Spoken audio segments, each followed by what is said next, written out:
The morning sun cast long shadows across the waters of Tawi-Tawi anchorage on June 13, 1944, as the pride of the Imperial Japanese Navy prepared for what would become one of the most decisive naval engagements of the Pacific War. Among the warships assembled in this remote corner of the southwestern Philippines, the aircraft carrier Shokaku stood as a testament to Japanese naval engineering and ambition. Her flight deck, stretching nearly 850 feet, had launched the aircraft that attacked Pearl Harbor 30 months earlier. Now, she was about to embark on her final voyage, though neither her crew of 1,663 men nor their commanding officers could have foreseen the submarine that would seal her fate just 6 days later. Vice Admiral Jisaburo Ozawa watched from the bridge of his flagship as the combined elements of the first mobile fleet began their departure sequence. The formation was impressive by any standard. 3 fleet carriers, including Shokaku and her sister ships Zuikaku and Taiho, accompanied by an array of supporting vessels. The heavy cruisers Atago, Takao, Maya and Chokai took their screening positions, while 13 destroyers formed a protective ring around the capital ships. This represented the last great concentration of Japanese carrier power in the Pacific, a force that had once dominated the ocean from Hawaii to the Indian Ocean. The fleet's departure from Tawi-Tawi was not merely another sortie. It represented Japan's desperate gamble to reverse the tide of war that had turned decisively against them since Midway. As the anchor chains rattled up through the hawse holes and the great vessels began to move, thousands of sailors stood at their posts, unaware that within a week, over 1,200 of them would perish in the warm waters of the Philippine Sea. The destination was the Mariana Islands, where American forces had begun their assault on Saipan. The mission was nothing less than the destruction of the U.S. Pacific Fleet's carrier force. The strategic situation facing Japan in mid-1944 was catastrophic. The empire that had expanded so rapidly in 1941 and early 1942 was now contracting under relentless American pressure. The loss of the Gilbert Islands, the neutralization of Truk, and now the American invasion of the Marianas represented more than territorial losses. They signaled the approaching endgame of the Pacific War. Saipan, in particular, held special significance. Its capture would place American B-29 Superfortress bombers within range of Tokyo itself, bringing the war directly to the Japanese homeland for the first time since the Doolittle Raid. Admiral Soemu Toyoda, Commander-in-Chief of the combined fleet, understood the gravity of the situation perfectly. The loss of the Marianas would sever Japan's communications with its resource-rich southern territories and expose the home islands to devastating strategic bombing. In response, he authorized Operation A-Go, a complex plan that sought to leverage Japan's remaining advantages. The longer range of its carrier aircraft, land-based aviation support from island airfields, and the superior training of its battleship gunners in night combat. The plan called for the mobile fleet to engage the American carriers in a decisive battle while they were committed to supporting the amphibious operations at Saipan. Yet the Japanese Navy of 1944 bore little resemblance to the force that had stunned the world at Pearl Harbor. The attrition of experienced pilots was perhaps the most critical weakness. The veterans who had executed the precision attacks at Pearl Harbor, Darwin and Colombo were mostly dead, victims of the grinding battles at Midway, the Solomons, and the Santa Cruz Islands. Their replacements, rushed through abbreviated training programs, possessed neither the skill nor the experience of their predecessors.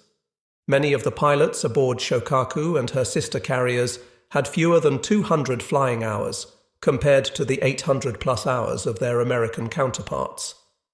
The fuel situation presented another critical vulnerability. Japan's merchant marine, systematically hunted by American submarines, could no longer reliably transport refined fuel from the East Indies to the home islands. The mobile fleet was forced to operate on unrefined Tarakan crude oil, pumped directly from Borneo's wells into the ship's bunkers. This heavy sulfurous petroleum produced thick black smoke, clogged boilers, and reduced the fleet's maximum speed. Engine room crews worked in hellish conditions as the crude oil released toxic fumes that made extended operations below decks nearly unbearable. Despite these handicaps, Ozawa's fleet remained formidable on paper. The Japanese had assembled 9 aircraft carriers carrying approximately 440 aircraft, supported by 5 battleships including the mighty Yamato and Musashi, 13 cruisers, and 28 destroyers. This force would face Admiral Raymond Spruance's 5th Fleet, which boasted 15 carriers with 956 aircraft, 7 battleships, 21 cruisers, and 69 destroyers. The Americans held decisive advantages in numbers, pilot quality, radar technology, and logistics, but Ozawa hoped that careful tactics and the element of surprise might offset these disadvantages. The strategic chess match between Ozawa and Spruance began even before the fleets departed their respective anchorages. Japanese naval intelligence had correctly identified the Marianas as the next American target, allowing Ozawa to pre-position his forces for a counterstrike. The admiral's plan was elegant in its conception. He would keep his carriers beyond the range of American aircraft, while using his own longer-ranged planes to strike the US fleet. Japanese carrier aircraft, stripped of armor and self-sealing fuel tanks to save weight, could attack from 300 miles away, while American planes had an effective combat radius of only 200 miles. Ozawa also counted on support from over 500 land-based aircraft stationed at airfields on Guam, Rota, Tinian, and Yap. These planes would execute preliminary attacks on the American fleet, weakening it before the carrier engagement. The combined assault of land and carrier-based aviation would, in theory, overwhelm the American defenses and create opportunities for decisive strikes. The Japanese admiral positioned his fleet in 3 groups: Van Force under Vice Admiral Takeo Kurita with the light carriers, Force A with Ozawa himself aboard Taiho along with Shokaku and Zuikaku, and Force B under Rear Admiral Takagi Joshima with the remaining carriers. Admiral Spruance, commanding the American forces, faced a complex tactical problem. His primary mission was to protect the amphibious forces at Saipan, but he also needed to engage and destroy the Japanese fleet if the opportunity arose. Intelligence reports from coast watchers and signals intercepts indicated that a major Japanese naval force was approaching, but its exact composition and intentions remained unclear. Spruance positioned his Task Force 58, divided into 4 carrier groups, to the west of the Marianas, creating a barrier between the Japanese and the invasion beaches. The submarine force under Admiral Charles Lockwood played a crucial but often overlooked role in this strategic positioning. Lockwood had studied Japanese naval patterns and correctly anticipated that any relief force would pass through the Philippine Sea. He positioned his submarines in a scouting line, creating what he called the NA line, a series of patrol zones that would serve as an early warning system. 4 submarines, Albacore, Bang, Finback, and Stingray, were positioned at precise coordinates, forming a net through which the Japanese fleet would likely pass. What Lockwood didn't anticipate was that another submarine, not originally part of his carefully planned deployment, would achieve one of the most significant victories of the submarine war. USS Cavalla, on her maiden war patrol, was about to intersect with destiny. Her commanding officer, Lieutenant Commander Herman J. Kostler, had received orders to patrol east of the Philippines, but changing circumstances would soon place his boat directly in the path of Ozawa's advancing fleet. The USS Cavalla, SS-244, represented the pinnacle of American submarine design in 1944. Built at the Electric Boat Company's shipyard in Groton, Connecticut, she was a Gato-class fleet submarine, one of 77 boats of her class that would serve as the backbone of the U.S. submarine force throughout the war. Laid down on March 4, 1943, and launched on November 14th of the same year, Cavalla was commissioned on February 29, 1944, under the command of Lieutenant Commander Herman J. Kostler, a 36-year-old career naval officer from Ohio who had graduated from the Naval Academy in 1930. At 311 feet, 9 inches in length and displacing 1,526 tons on the surface, Cavalla was a formidable weapon of war. Her pressure hull, constructed of high tensile steel, could withstand depths of up to 400 feet, though her test depth was listed at 300 feet. Powered by 4 Fairbanks Morse diesel engines generating 5,400 horsepower on the surface, and 4 General Electric motors producing 2,740 horsepower when submerged, she could achieve speeds of 20.25 knots surfaced and 8.75 knots submerged. Her range was equally impressive, 11,000 nautical miles on the surface at 10 knots, though this was reduced to 48 hours at 2 knots when operating on battery power underwater. The submarine's primary armament consisted of 10 21-inch torpedo tubes, 6 forward and 4 aft, with storage for 24 Mark 14 or Mark 18 torpedoes. Each Mark 14 torpedo was 20 feet, 6 inches long, weighed 3,280 pounds, and carried a 643-pound Torpex warhead capable of breaking the back of all but the most heavily armoured warships. The troubled history of the Mark 14, with its defective magnetic exploder and tendency to run deeper than set, had largely been resolved by 1944, making Cavalla's torpedoes far more reliable than those used earlier in the war.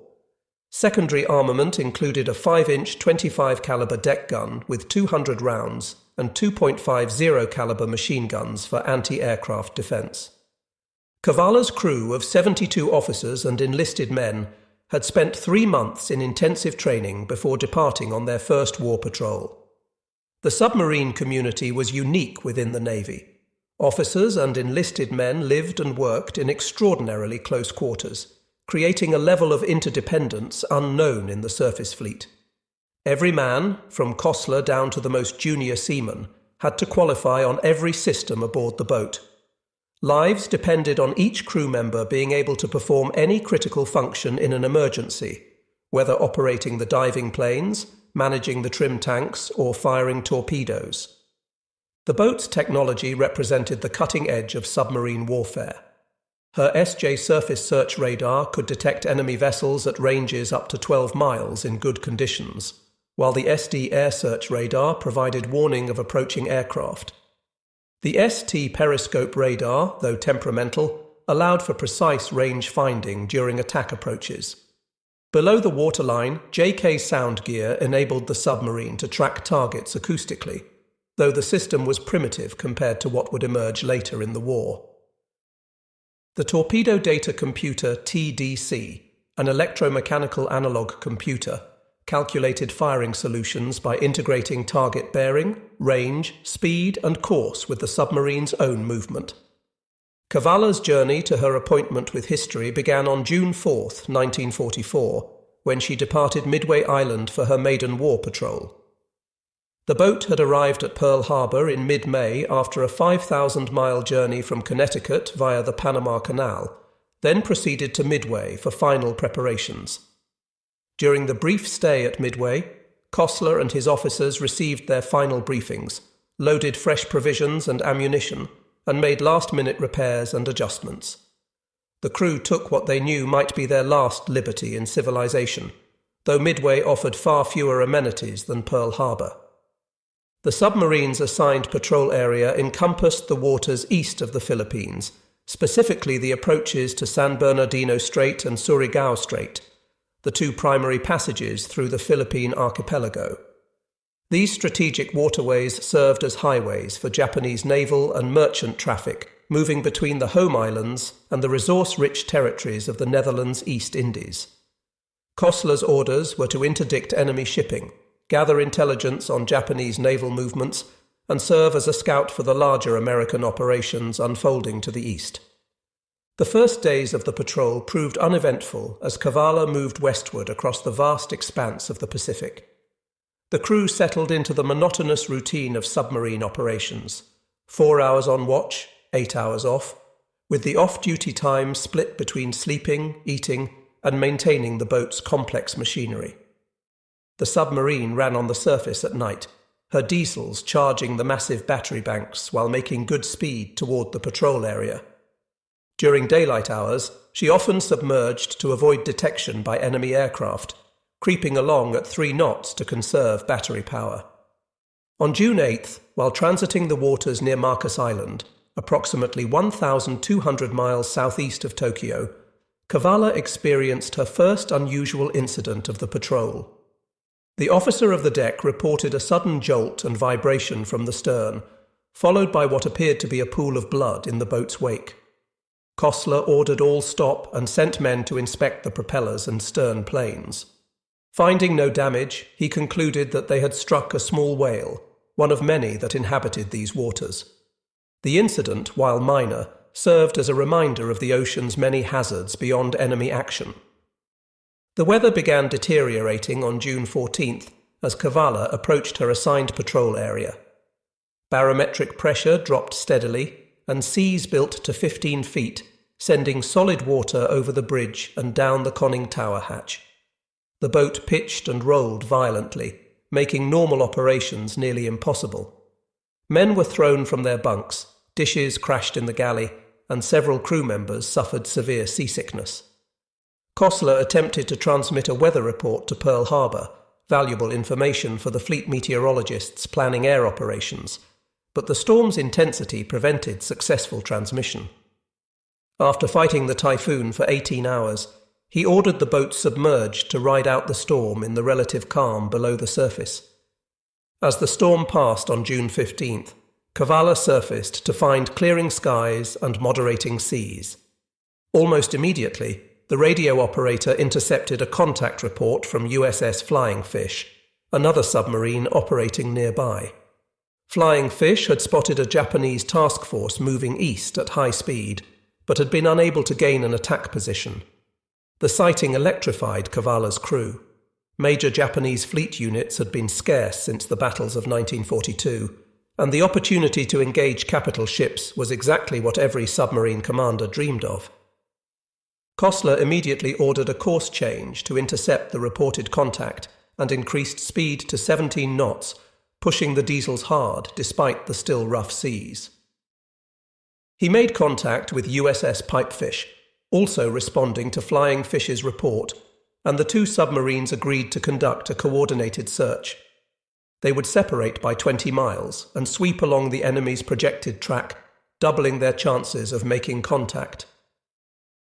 Throughout the night of June 15th to 16th, lookouts strained their eyes searching for the distinctive silhouettes of Japanese warships, while the radar operator continuously swept the SJ scope for electronic contacts. Dawn on June 16th brought disappointment. Despite covering over 200 miles during the night search, neither submarine had found the Japanese task force. Kostler reluctantly concluded that the enemy had either changed course or increased speed beyond his calculations. He ordered Cavalla back to her assigned patrol area, but the brief taste of potential action had energized the crew. Every man aboard now knew that major Japanese fleet units were operating in their vicinity, and the chance for a significant engagement had increased dramatically. Just before midnight on June 16th, the SJ radar detected multiple contacts to the southwest. The operator reported what appeared to be 5 or 6 vessels moving at moderate speed. Kostler rushed to the conning tower and studied the radar display. The formation looked like a convoy, 2 large contacts that could be tankers or cargo ships, escorted by 3 or 4 smaller vessels, probably destroyers or escort vessels. This was exactly the type of target submarines were expected to engage, and Kostler ordered battle stations as Cavalla began her approach. The attack approach proved frustrating. The Japanese escorts were alert and aggressive, constantly pinging with active sonar and making random course changes. Every time Cavalla maneuvered into a favorable position, a destroyer would suddenly turn toward them, forcing Kostler to go deep and evade. After 3 hours of cat-and-mouse maneuvering, during which the submarine never got closer than 4,000 yards to the main targets, a destroyer charged directly at Cavalla's position. Kostler ordered an emergency dive to 300 feet, rigged for silent running, and waited as the escort passed overhead, the sound of its screws clearly audible through the hull. When Cavalla finally surfaced at 0200 on June 17th, the convoy had vanished into the darkness. Kosler was frustrated but philosophical. Such was the nature of submarine warfare. What he didn't know was that the convoy he had been pursuing consisted of fleet oilers supporting Ozawa's mobile fleet. Had he successfully attacked these vessels, the Japanese carriers would have been forced to curtail their operations due to fuel shortage. Sometimes in war, the attacks that fail have as much historical significance as those that succeed. The afternoon of June 17th brought new orders from ComSubPac. Based on multiple submarine sightings and signal intelligence, Admiral Lockwood was repositioning his boats to intercept what was clearly a major Japanese fleet movement. Cavalla was ordered to take position at 1300 north, 13700 east, approximately 350 miles west of Guam. Kosler plotted the new position and ordered a course change, pushing the boat hard to reach the assigned coordinates before the expected Japanese arrival. At 1945 hours on June 17th, as Cavalla raced toward her new position, the SJ radar operator reported a faint contact bearing 290 degrees, range 30,000 yards. The contact was intermittent, appearing and disappearing with each radar sweep, suggesting it was at the extreme range of the equipment. Kosler ordered a course change to close the contact and increased speed to maximum. As the range decreased, more contacts appeared on the radar screen. First 2, then 4, then 7 distinct returns. By 2015 hours, Kosler had identified what could only be a major Japanese task force. The radar returns indicated at least 7 large vessels moving at 19 knots on a base course of 045 degrees. The formation was zigzagging, a standard anti-submarine tactic, but the base course suggested they were heading toward the Marianas. Through careful plotting, Kosler identified what appeared to be at least one aircraft carrier, several possible battleships or heavy cruisers, and screening destroyers. This was no merchant convoy. Cavalla had stumbled upon a major element of the Japanese fleet. The decision Kosler faced was one of the most difficult in submarine warfare. His boat was in perfect position to attack, with the Japanese force approaching his position. A spread of torpedoes fired at the right moment could damage or sink a capital ship. But Kosler also understood the strategic importance of his discovery. Admiral Spruance's fleet needed to know the location, composition and course of this Japanese force. The information was potentially more valuable than any damage Cavalla alone could inflict. After a brief consultation with his executive officer, Kosler made the harder choice. He would forego the attack and surface to transmit a contact report. Surfacing a submarine in proximity to enemy warships violated every instinct of submarine warfare, but Kosler knew the stakes. At 21:45, after the Japanese force had passed beyond visual range, Cavalla surfaced into the tropical darkness. The radio operator immediately began transmitting the contact report on the submarine force frequency. Large enemy task force latitude 13 degrees north, longitude 136, degrees 30 minutes east base, course 045, speed 19, knots composition, at least one carrier, several battleships or cruisers, multiple destroyers. The message was received at Pearl Harbor and immediately relayed to Admiral Spruance aboard USS Indianapolis. This was the first definitive report of the approaching Japanese carrier force, confirming what American intelligence had suspected. Spruance now knew that a major fleet engagement was imminent and could position his forces accordingly. The Battle of the Philippine Sea, though Kosler didn't know it at the time, had effectively begun with Cavalla's contact report. After transmitting the message and receiving acknowledgement, Cavalla submerged and attempted to regain contact with the Japanese force. Despite running at maximum submerged speed, the submarine could not overtake the faster surface ships. By dawn on June 18th, Kosler reluctantly abandoned the pursuit and returned to his assigned patrol position.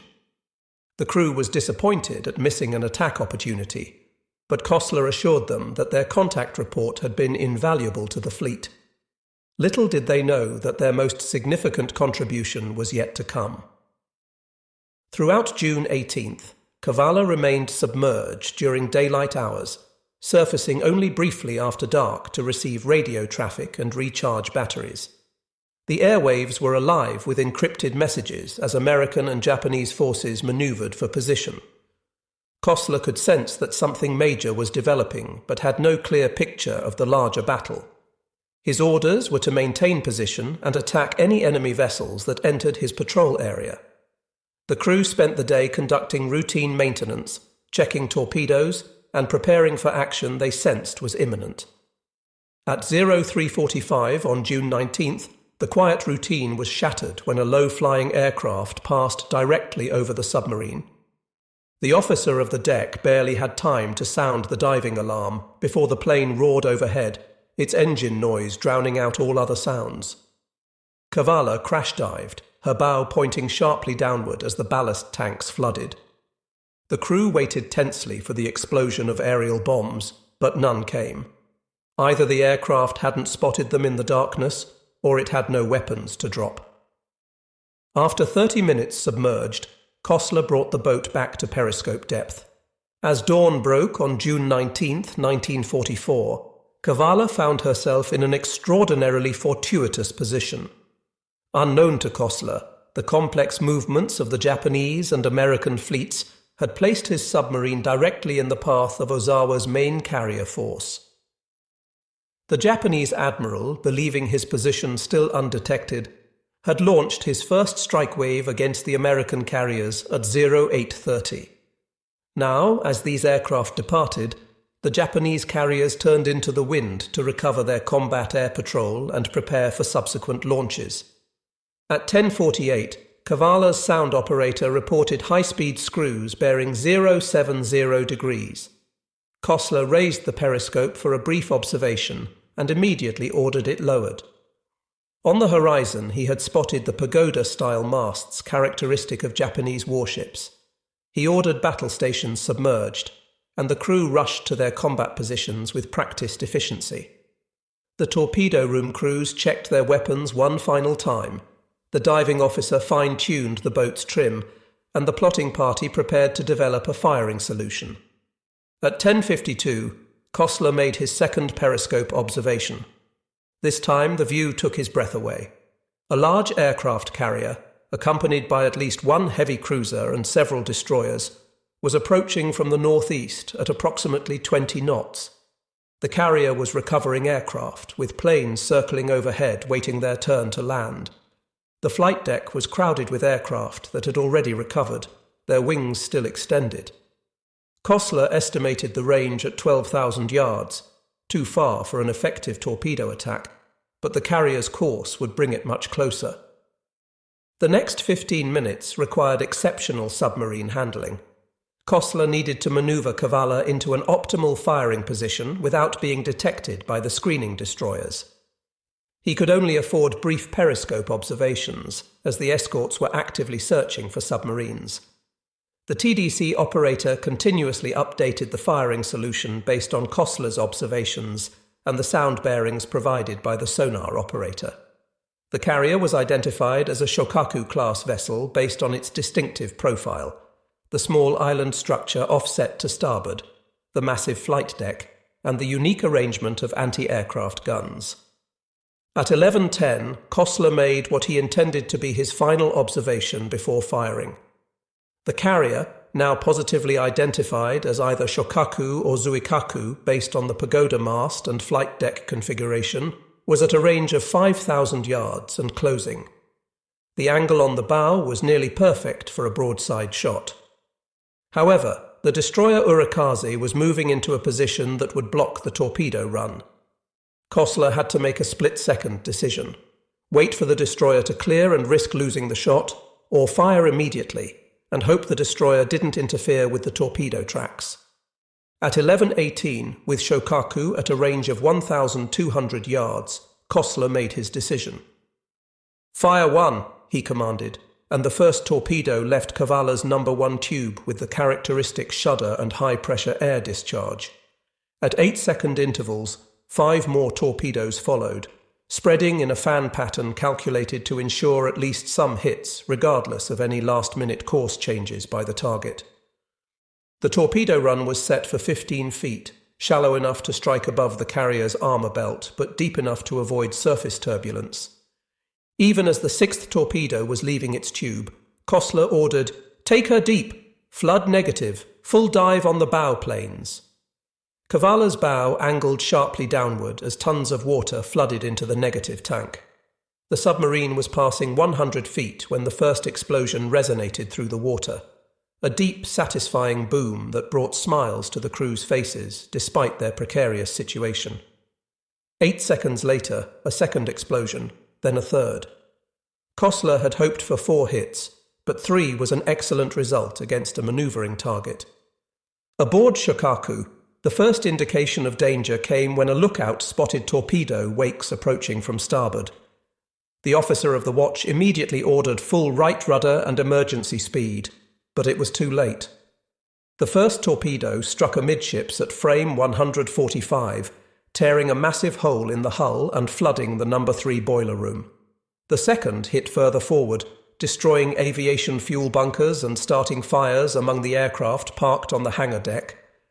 The third torpedo struck near the forward elevator, causing it to jam in the raised position and rendering flight operations impossible. The carrier immediately took on a severe list to starboard as thousands of tons of water poured through the gaping holes in her hull. Damage control parties struggled to contain the flooding, but the situation was complicated by the aviation gasoline fires spreading through the hangar spaces. The ship's commanding officer, Captain Matsubara Hiroshi, ordered counterflooding to correct the list, but this only reduced the carrier's reserve buoyancy. Within minutes of the torpedo strikes, Shokaku had slowed to 12 knots and was clearly in mortal danger. Back aboard Cavalla, the celebration was short-lived. 2 minutes after firing, the first depth charges detonated above and behind the submarine. The Japanese escorts had either detected the submarine's periscope or traced back the torpedo wakes to their point of origin. Now began a deadly game of cat and mouse as Cavalla went deep and silent, trying to evade the destroyers hunting her. The submarine passed 300 feet, approaching her test depth, as more depth charges exploded in patterns around her estimated position. The depth charge attack was methodical and relentless. The Japanese destroyers worked in coordination, one maintaining sonar contact while the other made attack runs. The charges were set to detonate at varying depths, creating a 3-dimensional kill zone that Cavalla had to somehow evade. At 11:35, a pattern of 6 charges detonated so close that cork insulation rained from the overhead, light bulbs shattered, and the submarine's hull groaned under the pressure waves. Kostler ordered silent running, shutting down all non-essential equipment to reduce noise signature. The crew removed their shoes, moving about in stocking feet to minimize sound. The air conditioning was secured, and within minutes, the temperature inside the submarine began rising toward unbearable levels. Men stood at their stations sweating profusely, breathing shallowly to conserve the increasingly stale air. In the maneuvering room, electricians watched the battery gauges slowly decline, calculating how long they could maintain submerged operations. At 11:44, the sound operator reported a destroyer passing directly overhead. The crew could hear the rhythmic thrashing of the escort's screws growing louder, reaching a crescendo as the vessel passed over them, then gradually fading. Everyone braced for the depth charges that would surely follow, but surprisingly, none came. Either the destroyer had lost contact or was repositioning for a better attack angle. Kostler used this respite to order a course change, hoping to slip away from the search area while the destroyers regrouped. For the next 2 hours, Cavalla played a desperate game of evasion. Kostler varied the submarine's depth between 250 and 400 feet, changed course frequently but gradually, and used the temperature gradients in the water to hide from Japanese sonar. The depth charging continued sporadically, with patterns detonating at various distances. By 1300, the sound operator reported that only 1 destroyer remained in close proximity. The others had apparently returned to escort the damaged carrier. At 1332, a series of peculiar noises began emanating from the direction of the torpedo attack. The sound operator described them as breaking up noises, the characteristic sound of a ship's hull collapsing under pressure. These continued intermittently for the next half hour, suggesting that Shokaku was suffering progressive structural failure. At 1408, 4 tremendous explosions shook Cavalla despite the distance.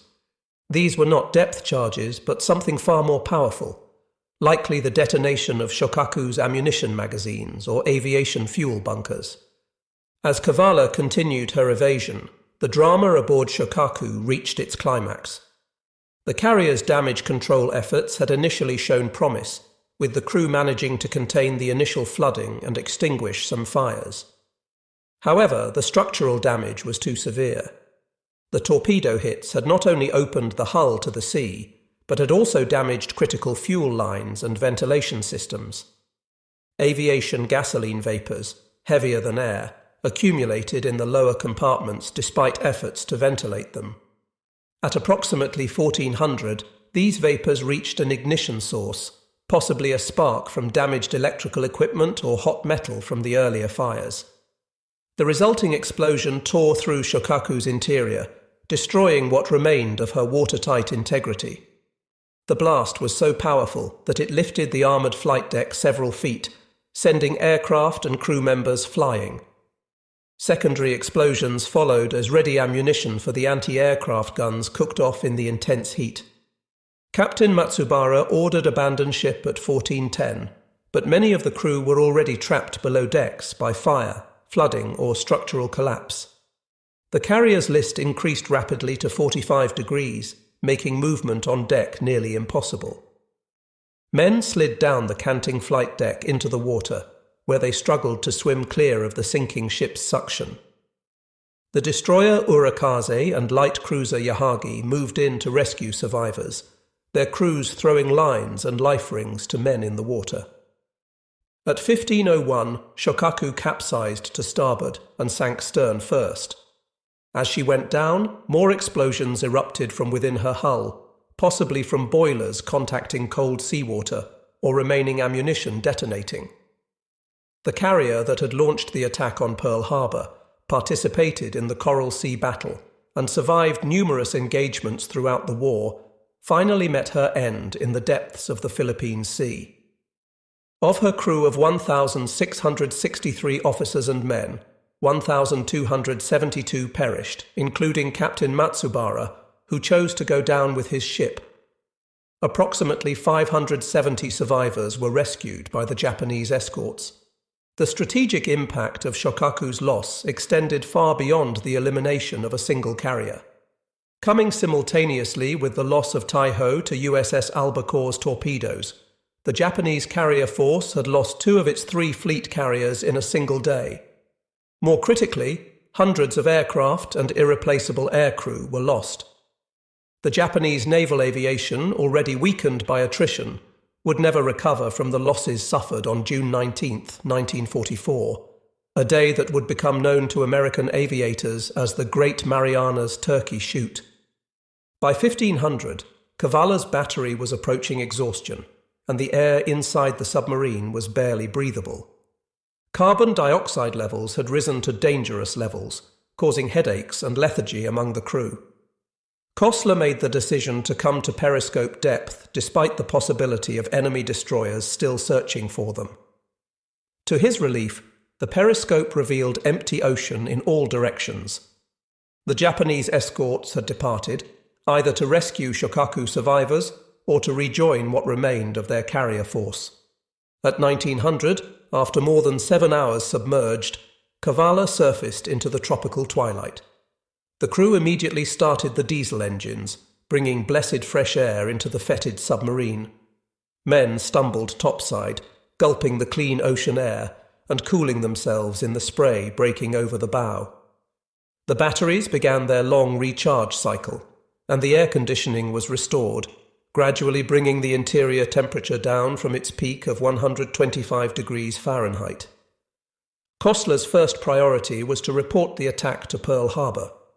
The radio operator transmitted, attacked Shokaku-class carrier 3 hits, observed heavy explosions heard after going deep, believe target Sank position, 1150 north 13757 east.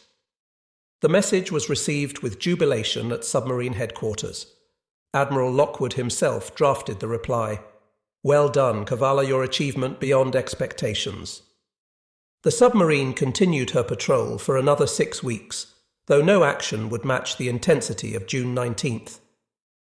On July 1st, Cavalla arrived at the newly captured port of Saipan for fuel and provisions. The scene that greeted them was surreal.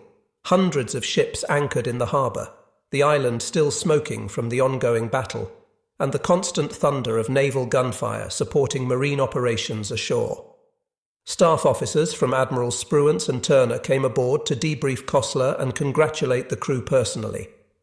The full magnitude of Cavalla's achievement became clear when combined with the broader results of the Battle of the Philippine Sea. The Japanese had lost 3 aircraft carriers, over 600 aircraft, and suffered irreplaceable losses in trained aircrew. The mobile fleet, Japan's last hope for offensive naval operations, had been effectively destroyed as a fighting force. While the war would continue for another 14 months, Japan's fate had been sealed in the waters of the Philippine Sea. The sinking of Shokaku represented more than the loss of a single warship. It symbolized the complete reversal of fortune in the Pacific War.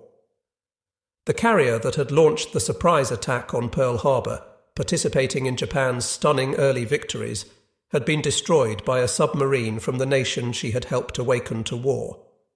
The irony was not lost on naval historians or the American public when the story was released after the war's end. Cavalla's success on her first war patrol established her as one of the most celebrated submarines in the Pacific Fleet. She would complete 5 more war patrols, sinking 3 additional Japanese vessels. The exact tonnage of her subsequent victories varies in different records, but her most significant achievement remained that single spread of torpedoes fired on June 19, 1944. Lieutenant Commander Kostler was awarded the Navy Cross for his actions, and Cavalla received the Presidential Unit Citation for her first patrol. The submarine's achievement must be understood within the broader context of the submarine war against Japan. American submarines, comprising less than 2% of the U.S. Navy's personnel, accounted for 55% of all Japanese maritime losses during the war. They sank 201 warships totaling 540,000 tons and 1,113 merchant vessels totaling 4.9 million tons. This guerre de course effectively strangled Japan's island empire, cutting off vital resources and isolating outlying garrisons. The sinking of capital ships like Shokaku grabbed headlines, but the steady attrition of Japan's merchant marine ultimately proved decisive. The tactical lessons from Cavalla's attack influenced submarine doctrine for the remainder of the war. Kostler's decision to report the enemy task force before attacking demonstrated the strategic value of submarines as scouts for the fleet. His patience in achieving an optimal firing position, making only 3 periscope observations during the approach phase, became a textbook example of fire control technique. The successful evasion of the subsequent depth charge attack validated American submarine construction techniques and damage control training. Post-war analysis revealed interesting discrepancies between American and Japanese accounts of the attack. While Kostler reported 3 torpedo hits, some Japanese survivors insisted 4 torpedoes struck home. Japanese records indicate that 105 depth charges were dropped during the attack, with 56 detonating close to Cavalla. The exact cause of the final explosions that doomed Shokaku remains debated, whether it was aviation fuel vapors, ammunition magazines, or a combination of factors.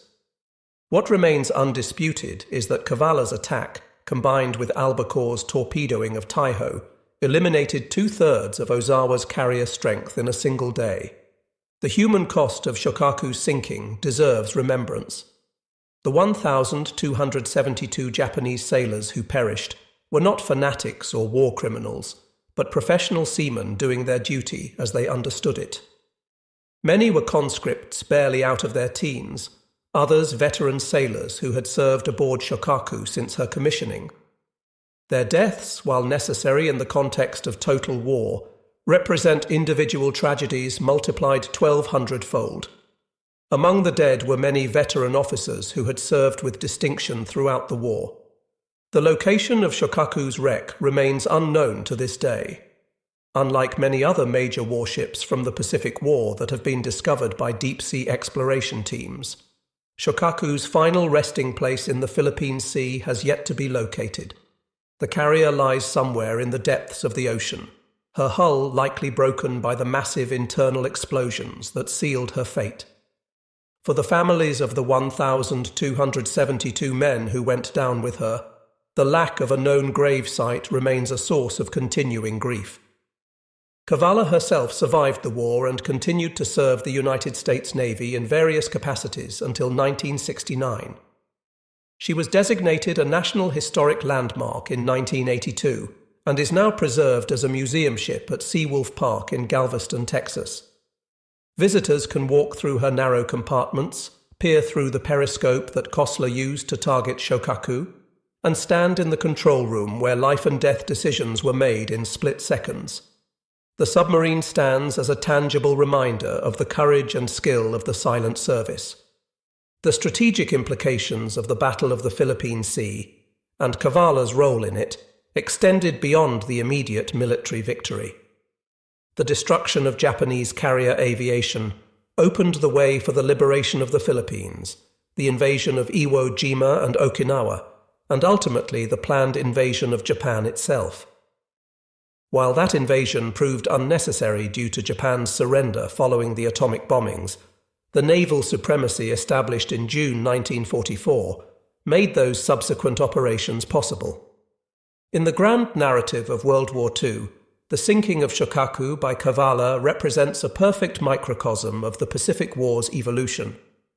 The Japanese Navy, that had seemed invincible in 1941–42, had been systematically destroyed by American industrial might, technological superiority, and the courage of individual sailors and submariners.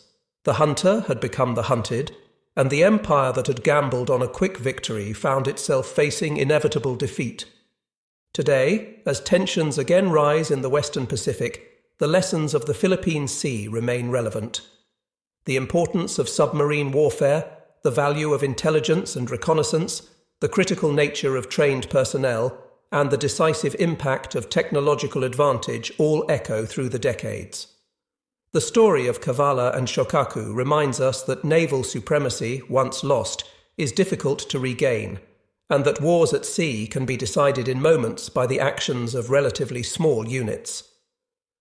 The morning of June 19, 1944, had begun with the Imperial Japanese Navy launching what it hoped would be a decisive counterstrike against the American invasion of the Marianas.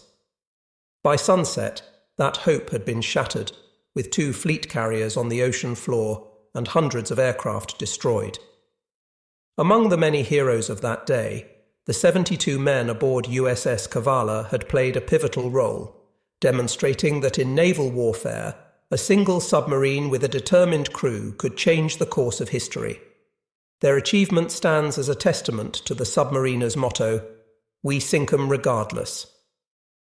As Herman Kosler would later reflect in his memoirs, the attack on Shokaku was both the culmination of years of training and preparation, and a matter of being in the right place at the right time. But as the great Admiral Chester Nimitz observed, luck is frequently the reward of those who are prepared to take advantage of opportunities. Cavalla was prepared, the opportunity presented itself, and the result was one of the most significant submarine attacks of the Second World War. The submarine that had left Groton just months earlier as another boat in the Gato class had earned her place in naval history, writing her name in the annals of the silent service with torpedoes rather than ink.